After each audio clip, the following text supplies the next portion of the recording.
دیدار اگر بیست نوبرا دو تیمان دابو کجداهیات نوبروان دا 5 رز و 6 خال بون او جی دو و سید صادقن خدا نا اردیش یا خدا نا رزاسیه تو شیشکست تا هفته بکد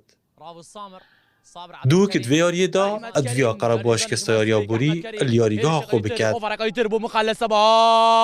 هرزی دست پهر شاکرن اوشتی مامیوان باشتر درکتن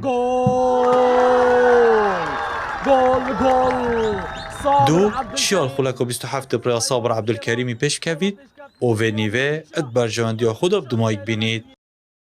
نیوا دوی هر دو تیم هرش لیکو دودگارتن تا کده مدرسه یاری اب دمایک هاتی ایوان سلیمان ایوان شوت الله ایوان براوو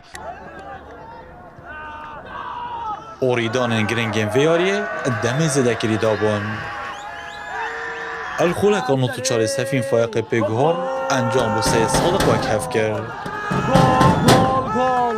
الخلک آزمایی یعنی سید صادق گل وکویه تو مارکر